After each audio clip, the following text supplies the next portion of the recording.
skoki mala masimeni. Welcome back to my show, guys. It's week 5 and we're going stronger than we have ever been. We are still entering white people. Catch us, subscribe, vindicate. That's all, okay?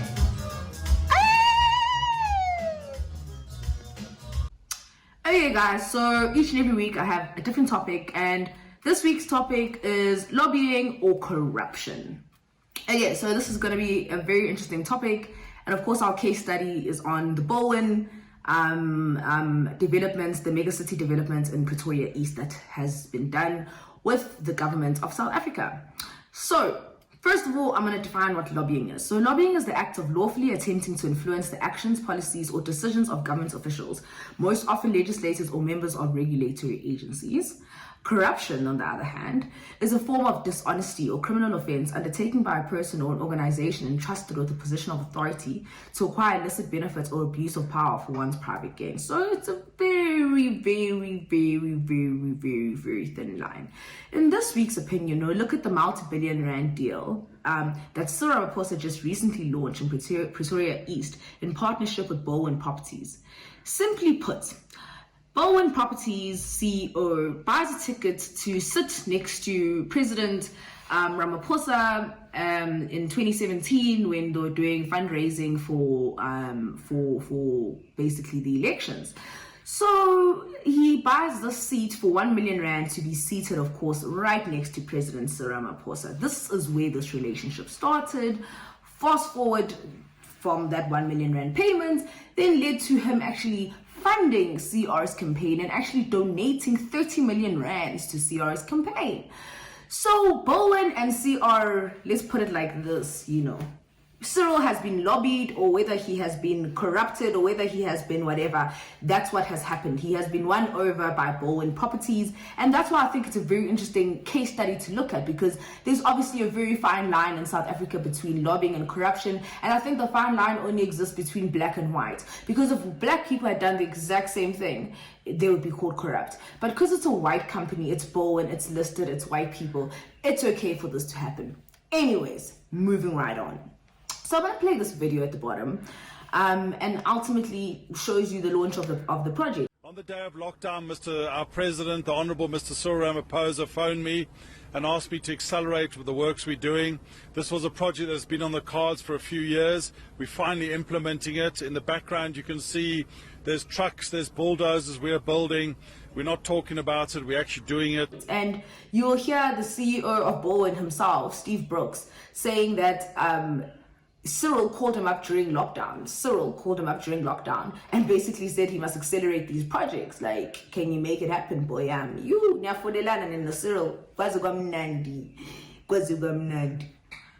gonna take you through the storyline a bit of course, how the project came about. So we know the project was launched on 4th of October by the President of the Republic of South Africa, Mr. Cyril Ramaphosa, and the CEO of Bowen Properties, Steve Brooks. This specific project has been in the pipelines and obviously for about 5 years now, and the project is worth about 34 billion in development, and it's one of the 62 strategic integrated projects that were gazetted at the end of July by our government. This shows that the approval process, of course, of the project was granted a while back, but the launch only happened quite recently. Now, the reason for the project is reiterated through various articles that show you how mainly it benefits, who mainly benefits from these projects, right? So the reason is to obviously help the missing middle once again, who are people who earn too much to qualify for, of course, your RDP houses, but also don't earn enough to obviously afford the debt financing that you would get through a bond at a bank or whatever the case may be. So smart concept, missing middle is now being dealt with. Now, it also apparently, according to the CEO of Bowen, says it's also an attempt to change the ways of apartheid, because Pretoria East has been seen as very high echelon type of white area. So, I mean, it's in Mooikloof, which is in the heart of your wealth, I guess, in Pretoria. So ultimately now you're gonna have this 50,000 units development in this area, which is previously reserved for only white people, now black people coming. So there's lots of good in that sense. But I'd love to know where they're gonna find these 50,000 individuals. But anyways, that's another discussion. Okay, so If people still can't afford these units, they are given the right to get loans through the government's finance-linked individual subsidy program, right? Called Fleece. Now, so basically what happens is if you own 15,000 Rand and you're going for a loan on a 400,000 Rand house, because these houses that are being offered by Bowen range between 400,000 and 800,000. So they're not really the most expensive houses. It's that missing middle as to accommodate the missing middle. So obviously, if you want to go for a house with 400,000 and you earn about 15,000, I'm making one example, you can get up to 80,000 Rand subsidized by government. Now that materially changes everything, because ultimately what that means now is that your loan is no longer 400,000, it's 400,000 minus 80,000. Now guys, I want you to pause and think about that. What this means then is that 34 billion Rand investment that went into this thing. And I want to play this video by Dr. Ramaphosa because he's the head of infrastructure in the presidency, and he plays this video and he specifically states that it's 34 billion, it's coming directly or from private sector, yada yada yada yada yada yada yada, right? And ultimately they can't really as governments enforce anything because all of this money is coming from, in terms of transformation. He raises the issue that Bowen is not transformed. He raises this issue, but he says, of course, it's a private partnership and they actually bought the money, 34 billion. And guys, I want to just take you through this. I'm going to take you through who's donating what, the structure, and so forth, right? So ultimately, Gauteng government is putting 600 million, which is going to go towards your bulk infrastructure, such as the roads, actually building the roads that are going to obviously lead to this development, and obviously increasing the capacity of the current roads. 600 million Rand. Department of, that's Gauteng government. And then Tshwane government is obviously putting 550 million, which is going to go towards your water treatment and basically water treatment and basically water infrastructure. So this is what the government is putting in. On top and above that, they are subsidizing these units for Bowen. Bowen is running a business here that knows 100% that they got 80,000 in the bank from government. Do you understand what that means, guys? Any developer would die for some type of structure like that. It's basically SHA without using SHA, ultimately. And honestly speaking, it's carving out, it's basically, you've carved out this market for Bowen now. 50,000 units, you basically said we're going to give you government employees that own it between A and B, so you know who your target market is and who your customers are going to be. You are doing this thing with government, and on top and above that, it's subsidized by government. So that 34 billion does not come from private sector. It's coming from government. Technically.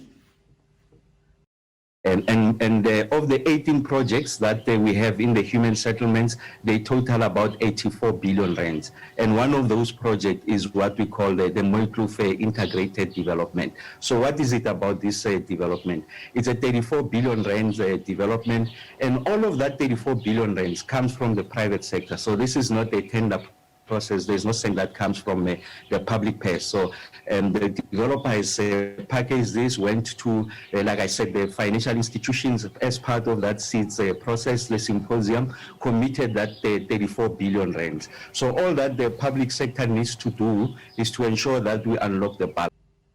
And for government to not have equity in this project when it's doing so much, investing so much money into it, and even unlocking a subsidy for this project to be a success. Because without that subsidy, this project would not take off. I want to stress that, guys. Without that subsidy, the government can build the roads, they can put in the bridges, they can put in electricity, put in water, do all the beautiful things that they've already committed to doing here, which is worth 500 million and plus the 600 million from Gauteng government. But without those subsidies, Bowen would never do something like this because it would not be profitable. It would not make business sense. So the whole business model is based on those subsidies. And therefore, government should own equity in this project to ensure what? That transformation targets are really, really pushed in this project. We know that the Black Business Councils already started complaining to say, what are Black people? How are Black people going to participate? Bowen is not transformed.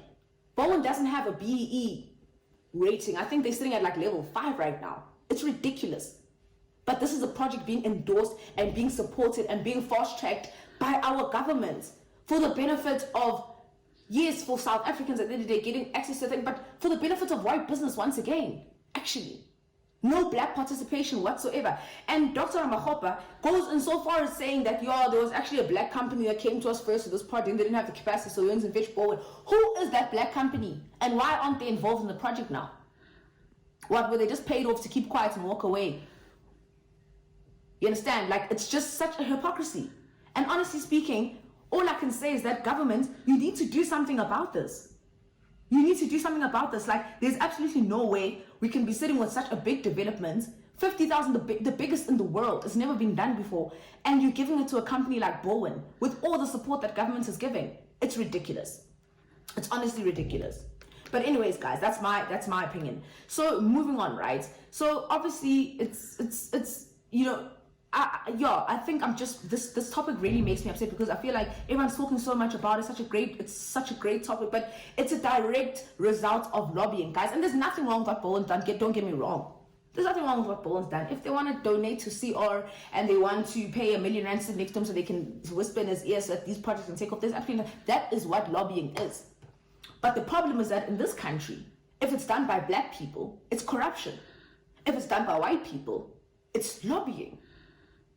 And it's really, really one of those things that's really starting to irk me. I mean, I'm going to talk about a recent example now that we all know, those Beestos tenders. If we look at another example of lobbying, we can definitely refer to those Beestos 255 million rand tender, where we know 4 individuals have been arrested already for not following the procurement processes, where of course, and they arrested the businessman Edward Sodi and the former Human Settlements Head Department, Timose Mokesi.